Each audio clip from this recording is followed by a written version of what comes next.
وہ میرا رشتہ دار ہو، وہ میری اولاد ہو، تو مرنے کے بعد مرنے والے کو سب سے زیادہ ضرورت دعاؤں کی ہوتی ہے۔ اور ایک دوسری روایت کے لفظ ہیں کہ جب کوئی شخص اس دنیا سے چلا جاتا ہے تو اس کے اعمال کا سلسلہ منقطع ہو جاتا ہے، لیکن 3 عمل اس کے بعد جاری رہتے ہیں۔ ایک صدقہ جاریہ، دوسرا علم نافع، اور تیسرا وَوَلَدٌ صَالِحٌ يَدْعُو لَهُ، وہ نیک اولاد جو والدین کے لیے دعا مغفرت کی کرتی رہے۔ تو تیسرا حق بر الاصدقاء ہے کہ باپ کے رشتہ داروں اور دوستوں کے ساتھ، ماں کے رشتہ داروں اور سہیلیوں کے ساتھ حسن سلوک کیا جائے، تاکہ ان کی قبر میں روح آسودہ ہو۔ اور آقا کریم علیہ السلام نے فرمایا اگر کوئی شخص ماں باپ کے ساتھ صلہ رحمی نہیں کر سکا تو وہ بعد میں اپنی خالہ کے ساتھ ماں کی جگہ پہ صلہ رحمی کرے اور ماں کی سہیلیوں کے ساتھ صلہ رحمی کرے، تو اللہ تعالیٰ جل شانہ اس کو ماں کی رضا عطا فرما دے گا۔ اور ایک روایت میں آتا ہے کہ جو والدین کی قبر پہ جا کے سورہ یاسین پڑھتا ہے ہر جمعۃ المبارک کو، اللہ تعالیٰ اسے بھی اور اس کے والدین کی بھی مغفرت فرما دے گا۔ اور چوتھا حق انجاز الوعد، انہوں نے زندگی میں جو وعدے کیے ہیں اولاد کی ذمہ داری ہے کہ ان وعدوں کو پورا کرنے کی کوشش کرے۔ اگر کسی غریب سے ان کا تعاون کا معمول تھا تو ماں باپ کے چلے جانے کے بعد اگر وہ غریب دروازے پہ آتا ہے تو خالی لوٹ کے نہ جائے، بلکہ اسی طرح خیر لے کے آئے تاکہ والدین کو قبر میں آسودگی اور ٹھنڈک پہنچے۔ تو مرنے کے بعد یہ حق باقی رہتے ہیں، اور ان میں سے اہم حق جو ہے وہ دعا کا ہے۔ اور اگر کوئی شخص ضد سے کہتا ہے میں دعا نہیں مانگتا تو میاں یہ اس کی مرضی ہے۔ اللہ تعالیٰ جل شانہ تو قرآن میں واضح اور دو ٹوک فرماتا ہے قل ما یعبأ بکم ربی لولا دعاؤکم، محبوب تم فرما دو اے لوگو اگر تم دعا نہیں کرو گے تو اللہ بھی پرواہ کرنا چھوڑ دے گا۔ تمہاری ضرورت ہے کہ تم مانگو، اور جب تم مانگنے والے اتنے متکبر ہو گئے ہو، کہتے ہم نہیں مانگتے، تو وہ تو پہلے ہی بے نیاز ہے۔ اس لیے تم اگر مانگتے رہو گے وہ تمہاری جھولیاں بھرتا رہے گا، اور اگر تم متکبر ہو جاؤ گے، نہیں پرواہ کرو گے، تو وہ تو پہلے ہی بے نیاز ہے۔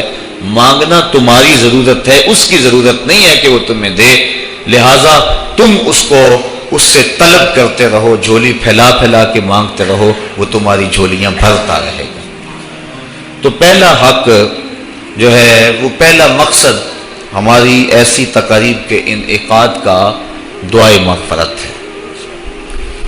دوسرا مقصد ہماری اس قبیل کی تقریبات کا پسماندگان سے اظہار تعزیت ہے، کیونکہ اگر دعا ہی مقصد ہو تو دعا تو گھر بیٹھے بھی ہم کر سکتے تھے۔ اتنے طویل ترین سفر کر کے آج ہر بندہ مصروف ہے، اپنی گوناگوں مصروفیات سے وقت نکال کر آپ یہاں آئے ہیں۔ اگر صرف دعا ہی مقصد ہے تو دعا تو آپ گھر بیٹھے بھی کر سکتے تھے۔ میں بھی اتنی دور سے آیا ہوں، وہاں ہاتھ اٹھا کے دعا کر دیتا، کافی ہو جاتا، لیکن یہاں آنے کا دوسرا مقصد پسماندگان سے ان کے دکھ میں شریک ہونا ہے اور ان سے اظہار تعزیت و محبت کرنا ہے، اور یہ حضور کے عمل اور حضور کے طریقے سے ثابت ہے۔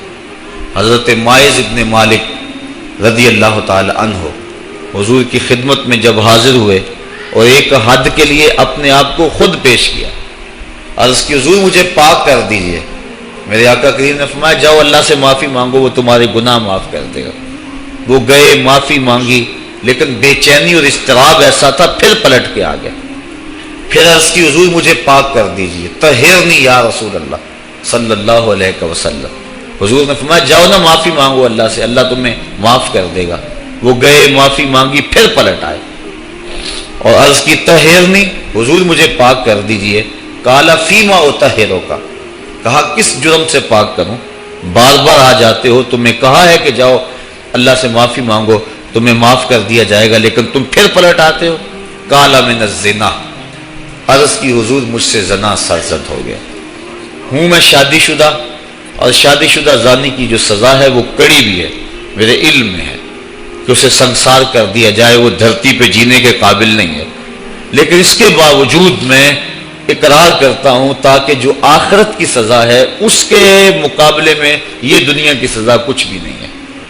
آخرت کی سزا بڑی سخت اور کڑی ہے۔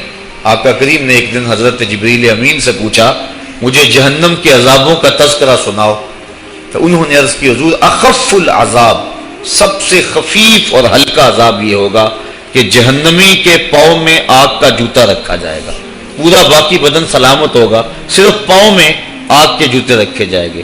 یاغلی منہما دماغہ، جوتے پاؤں میں ہوں گے لیکن اس کی حدت، تپش اور گرمی سے دماغ پگھل کے ناک اور کانوں کے راستے سے باہر آ جائے گا۔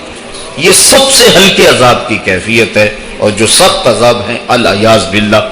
تو عرض کی حضور میں آخرت کے عذاب سے اس دنیا کے دکھ کو ترجیح دیتا ہوں، تو میں خود اقرار کرتا ہوں میرے اوپر حد شرعی نافذ کر دیجئے تاکہ میں پاک ہو جاؤں۔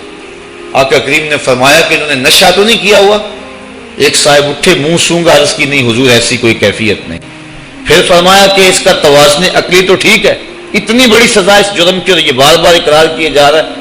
تو صحابہ نے عرض کی حضور صحیح الحواس ہیں، اور اتنے میں وہ 4-5 مرتبہ اپنے اس جرم کا اقرار کر چکے۔ اب گواہ کی کوئی ضرورت نہیں تھی، جب وہ خود اقراری تھے تو آقا کریم نے فرمایا ان کو سنگسار کر دو۔